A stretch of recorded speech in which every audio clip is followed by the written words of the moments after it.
Hey, hey, hey, long time no say. Hey, everybody. I want to first apologize. It has been 3, 4, 5 years since I've actually posted a video. We've had a number of family challenges. Things are good, but extended family having difficulties with different things, and the videos just had to take a back seat for a while. Been thinking the state of the world in which we live now, the crap that's going on. It might be nice to have a little lightheartedness here and there. So I'm gonna remind and bring people back to the good old days of Bad Joke Monday. This bike has been apart for the last 4 years. As you recall, I used to ride this bike and tell a bad joke. And that's the nice thing. We keep the expectations low and everything's good.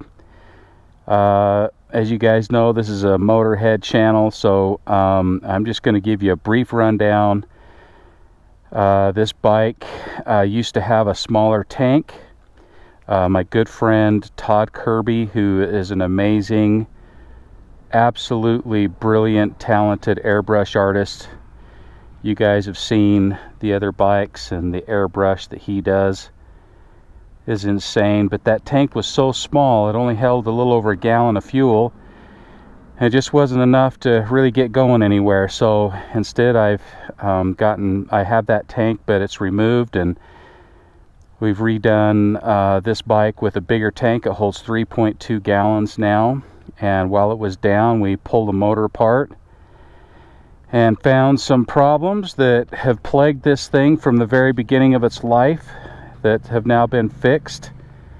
The rods were hitting at bottom dead center, just enough to tweak the pistons a little bit and wear the cylinders out prematurely.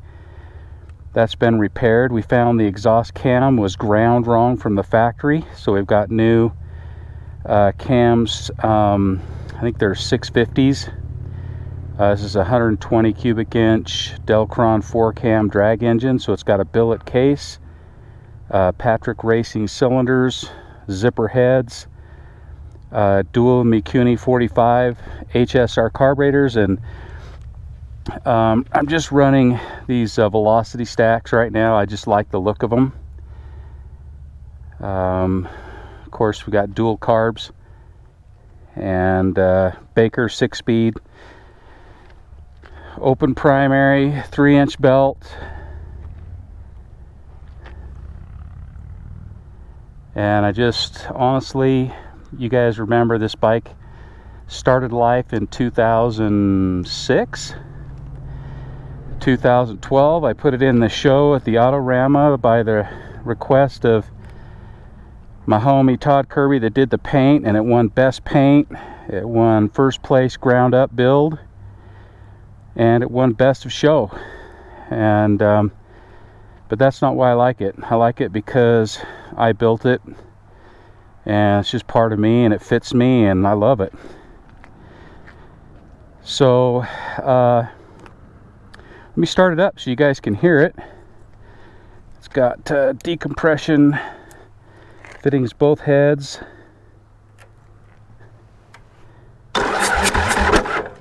Oh, here's a beast to start. See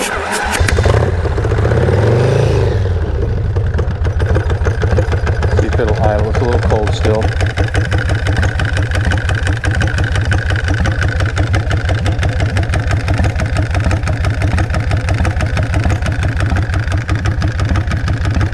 I love this thing.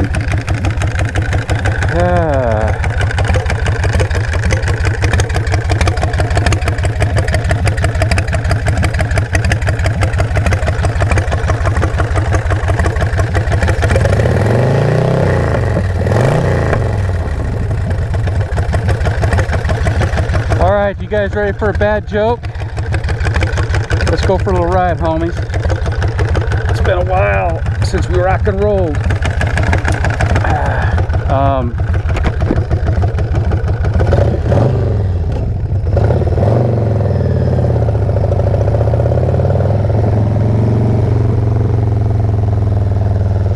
not sure where to go here. I'm just gonna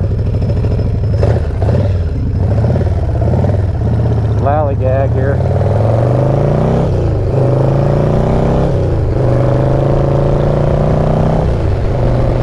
There's the pond. Close my face shield so you guys can hear me. Alright, let's give you a bad joke on a Monday. How's that sound? Okay, this is not so much of a joke as it is a story. You guys all know I'm a storyteller, and I'm going to tell you a story about one of my patients. So this guy I've seen off and on for about 4 or 5 years. He's in his early 90s, and he has dementia, but he remembers things from the past. And he told me a story the other day, and I got to tell you this story. I thought it was pretty funny, and it's a true story because it happened to his dad. Okay? Now, HIPAA laws and all that, I can't tell you the name of, or I can't tell you the patient's name or anything, but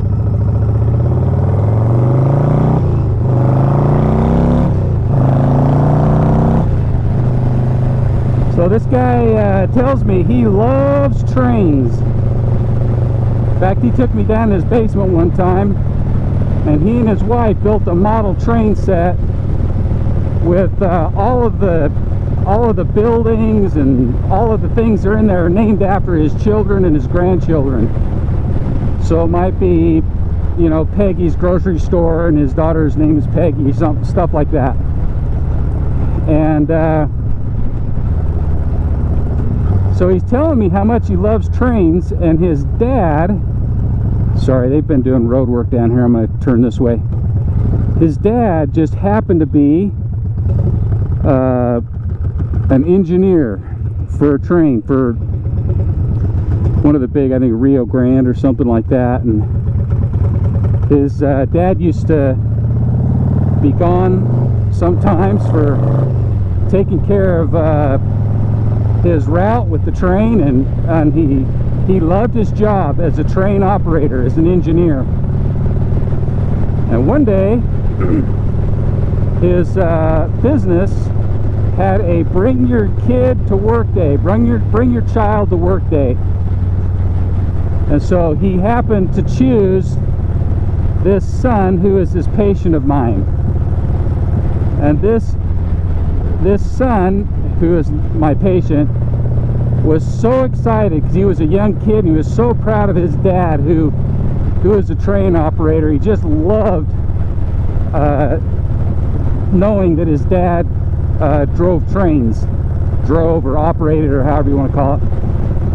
And he was so proud of that, and he would tell all of his friends, and he was so excited because his dad said, hey, I want you to come to work with me, and you can get to see what I do as a train operator. And he was so excited. So the day came, and he was just following behind his dad, everything he did, just soaking it all in. It's just amazing. And every stop they would make, the operators at the stop, wherever it would be, knew his dad by name. And oh, that just made him beam with pride that they would know his dad's name and call him by name. And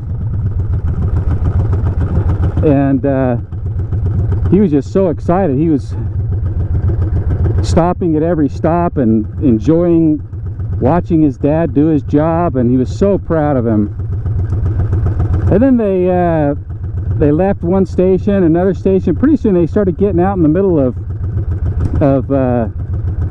you know, pretty barren desert area. And his dad, the train operator, got the train going, and it was going to be a stretch of ground before he was going to need to make any changes. So his dad steps back into the open space between the main, I don't know what they call it, the main engine, the one that does the pulling, and the cars. And his dad was just standing out there. Hang on just a second.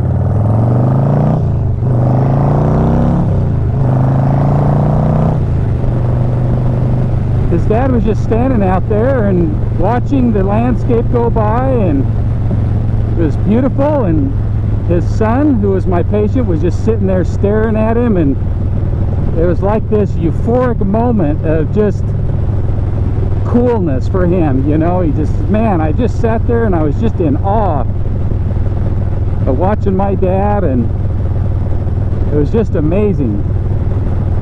And then all of a sudden his dad sneezed, and he sneezed hard, and he saw something come, like struggle with him, and he sneezed really hard. And then he realized, wait a minute, what was that? What can't... His dad has false teeth, and he sneezed so hard his false teeth went flying out of his mouth out into the desert. He's like, oh no, there goes my teeth. I can't imagine back then it must have been expensive to have false teeth made, let alone the oh man, I can't imagine. I don't know what they're even made out of. Anyway, so his dad just blew his teeth right out of his mouth.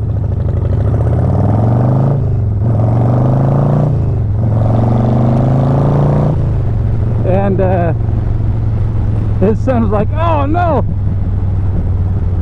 But his dad had the presence of mind to start counting telephone poles. And so as the train passed the telephone poles, he counted 1, 2, 3. And he's counting these telephone poles. Let's see if this guy wants a drag race. What do you think?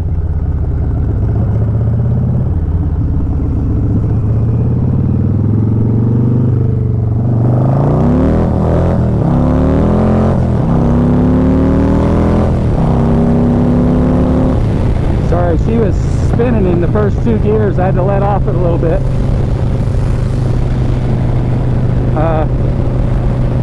And that was only revving up about halfway.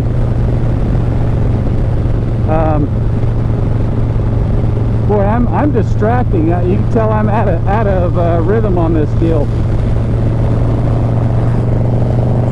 Oh, he's way back there. I don't know if you guys can even hear me when all I can hear is wind. Okay, I'm going to pull off on this next street and I'll finish my story.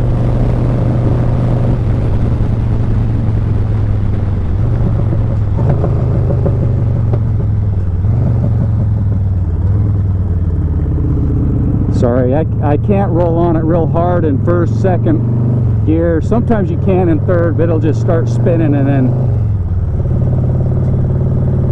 anyway, so his dad loses his teeth, and he's counting telephone poles, 1, 2, 3, to get to the next stop.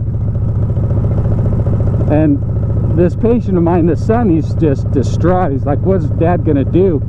How's he gonna tell mom that he lost his teeth, that he sneezed and flying out of his mouth into the desert? And so what ended up happening is he gets to the next stop, and he had some more stops to make, but he memorized how far away he was from the kids love that kind of stuff. I did when I was little. Anyway, he finished his route, and he decides to get some village people, and he starts asking all the people in the different towns, hey, can you come with me? I gotta find my teeth. So he takes all these people from the different towns with him back on the train. He goes back and he gets to the station, his marker station, he starts counting telephone poles. And when he got to about the place, he slowed the train down. Let's see, where is this at? Oh, okay, I'll go down this way. Why not? Mount Ogden Peak. I don't know where I'm at.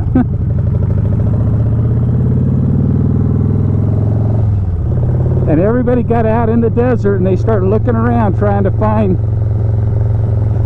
his teeth. And sure enough, someone found both his false teeth, the tops and the bottoms.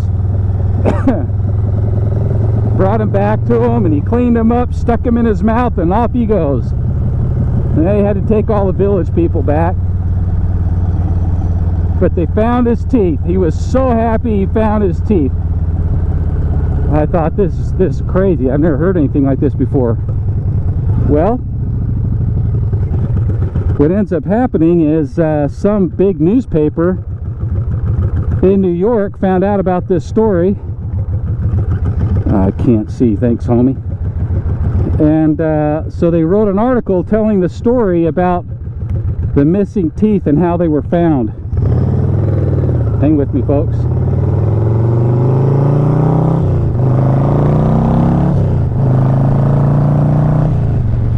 And the title of the story was "The Tooth, the Whole Tooth, and Nothing But the Tooth." So, honest to goodness, people, that is a true story. Probably happened back in the 30s, I would imagine. Maybe the yeah, probably the 30s. And anyway, he just loves telling that story, and of course he forgets that he told me the story, so he tells it to me excuse me, with some regularity, and it's just as good every time he tells me. So anyway, there's your bad joke for this Monday. Today is an absolutely beautiful day. It's probably about 60 degrees, and I wish it was like this all the time, but we know bad weather's coming. A couple of things. I have done a number of bike restores and different things that I didn't take video of. I've got a guy, a friend that's I'm helping him build a motor for his WR250R, building it into a stroked and big bore 310. And I've got a BMW R1200C to restore. Got another Kicks 250F motor to build, and it's just constant. You know, I've got a ton of stuff going on, plus my work's been busy. So I'm gonna try harder. I want to try to lighten up this world a little bit if I can, and I'm going to try to see if I can record a few bad jokes for Mondays. And yes, they are bad, I know, but hey, that's the way it is, homie. It's the way it is. Thanks for coming with me today. I will keep you posted as things develop. This is kind of a new GoPro and new everything, and I just hope it works. I recorded a bunch of stuff in 4K only to find out that my computer won't even do 4K. So anyway, I'm blabbing. You guys have a good day, and I'll talk to you on the flip side, okay? Judge it.